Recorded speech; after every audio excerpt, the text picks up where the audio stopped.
Hi friends, welcome back to our channel housewife sweety vlogs. మీ salary 30,000 అనుకోండి. 30,000 శాలరీలో 6,000 ఎలా saving చేయొచ్చు, ఆ 6,000ని ఎక్కడెక్కడ ఇన్వెస్ట్ చేయొచ్చు అనేసి నేను క్లియర్గా ఈ వీడియోలో చెప్తాను, చూపిస్తానండి. జనరల్గా మనం ఏం చేస్తామంటే మన దగ్గర ఉండే డబ్బును బీరువాలలో కానీ, డబ్బాలలో కానీ, సంచులలో కానీ పెడతా ఉంటాము. అలా పెట్టడం వల్ల ఎన్ని రోజులైనా, ఎన్ని సంవత్సరాలైనా అలాగే ఉంటుంది. మనకనేది ఆ అమౌంట్ రెట్టింపు కాదనమాట. మన దగ్గర పెట్టుకోకూడదు అలా అమౌంట్‌ని. ఆ అమౌంట్‌ని ఎలా చేయాలి, ఏం చేయాలి అనేది క్లియర్‌గా చెప్తాను, చూపిస్తానండి. మనం ఏం చేయాలంటే మన దగ్గర ఉండే డబ్బును పెట్టుబడి పెట్టాలి. మనం పెట్టిన పెట్టుబడి మనం వడ్డీ జనరేట్ అయ్యేలాగా చేస్తుందనమాట. చాలామంది ఏం చేస్తారంటే పెట్టుబడి పెట్టడానికి భయపడతారు. పెట్టుబడి పెడితే వాళ్ళ డబ్బులు లాస్ అవుతుందని ఆలోచించి సేవింగ్ అకౌంట్‌లో పెడతారనమాట. సేవింగ్ అకౌంట్‌లో పెట్టడం వల్ల వచ్చే వడ్డీ 4% మాత్రమే. అలా కాకోకుండా మనం ఏం చేయాలంటే ఎక్కువ ఇంట్రెస్ట్ వచ్చే చోట్ల పెట్టుబడి పెట్టాలి. ఫర్ ఎగ్జాంపుల్ మీ శాలరీ 30,000 అయితే 6,000 ఎలా సేవ్ చేయాలి అనేది చూపిస్తాను, చెప్తాను. 30,000 శాలరీలో 50% అంటే 15,000. 15,000 వచ్చేసి మీ నీడ్స్‌కి, అంటే ఇవి లేకోకుంటే మనకు రోజు గడవదు, అలాంటివి కంపల్సరీ కావాలి అని అంటే పాల ప్యాకెటు, కూరగాయలు, సరుకులు, పెట్రోలు, కరెంటు బిల్లు, అవన్నీ నిత్యావసరాలు ఉంటాయి గదా! వాటికి ఉపయోగించుకోండి ఒక 50% అమౌంట్‌ని. ఇంకొచ్చేసి ఒక 30% 9,000 వచ్చేసి ఎమర్జెన్సీకి పెట్టుకోండి. హాస్పిటల్ ఖర్చులకు గానీ, ఏదైనా ఎమర్జెన్సీకి అవసరమైతే ఆ 9,000ని పెట్టేసుకోండి మీరు అలాగే. 15,000 ఏమో నీడ్స్‌కి ఖర్చయిపోయింది. 9,000 ఏమో ఎమర్జెన్సీస్‌కి పెట్టేసుకున్నారు. ఇంకా మిగతా అమౌంట్ ఉంది గదా మీకు. మిగతా అమౌంట్ ఎంతుంది? 20% ఉంది. ఆ 20%ను సేవింగ్ చేయాలన్నమాట. 20% అంటే 6,000 ఉంటుంది. ఆ 6,000ని మీరు సేవింగ్ చేయాలి.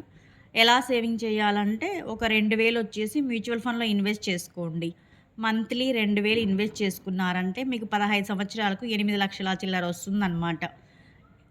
మంత్లీ 2,000 మ్యూచువల్ ఫండ్‌లో ఇన్వెస్ట్ చేస్తే 8,00,000 ఎలా వస్తుంది?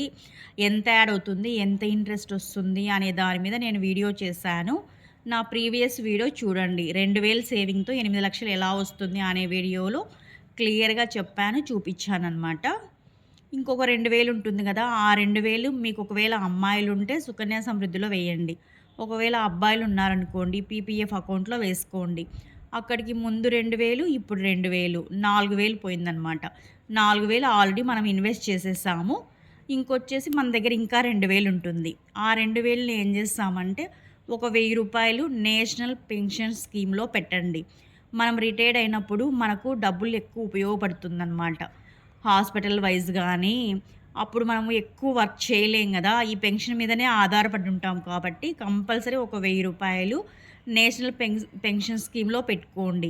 మనం రిటైర్డ్ అయ్యాక ఈ అమౌంట్ అనేది మనకు ఉపయోగపడుతుందనమాట.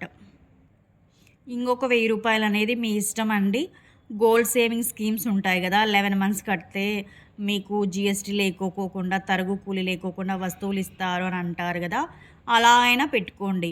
ఒకవేళ మీకు జాబ్ హోల్డర్స్ అయితే పెన్షన్ వస్తుందనుకుంటే ఆ 1,000, ఈ 1,000 కలిపి 2,000 అయినా మీరు గోల్డ్ సేవింగ్ పెట్టేసేసుకోండి. గోల్డ్ సేవింగ్‌కైనా పెట్టేసేసుకోండి. స్టాక్ మార్కెట్ ఇంట్రెస్ట్ ఉంటే స్టాక్ మార్కెట్‌కైనా పెట్టేసేసుకోండి. మీకు ఏది అవసరమో, ఎందులో పెడితే మీకు ఎక్కువ బెనిఫిట్స్ వస్తాయో చూసుకొని అందులో ఇన్వెస్ట్ చేసేసుకోండి. ఇక్కడ మనం ఏం చేసాము, 30,000 శాలరీలో 6,000ని సేవింగ్ చేసేసామనమాట మొత్తం. మీరు 9,000 ఎమర్జెన్సీ కోసం పెట్టుకున్నారు గదా! ఒకవేళ ఎమర్జెన్సీకి ఆ 9,000 మీకు వాడుకోలేదనుకోండి, ఆ 9,000ని గూడా మ్యూచువల్ ఫండ్స్‌లో గానీ, స్టాక్ మార్కెట్‌లో గానీ, గోల్డ్ స్కీమ్‌లో గానీ, ఆ 9,000లో కనీసం 1 గ్రామ్ వచ్చినా గూడా మీరు 1 గ్రామ్ అయినా సరే తీసేసుకోండి. అలా ఎమర్జెన్సీకి పెట్టేసుకున్న అమౌంట్‌ను గూడా ఒకవేళ మీకు మిగిలితే సేవింగ్‌లోనే పెట్టేసేసుకోండి. ఈ విధంగా మనం 30,000 జీతంలో కూడా 6,000ని సేవ్ చేయొచ్చండి. మన నీడ్స్‌కెళ్ళిన తర్వాత మిగిలిన అమౌంట్‌ను గూడా ఏదో ఒక రూపంలో మనం ఇన్వెస్ట్ చేస్తూ రావాలి.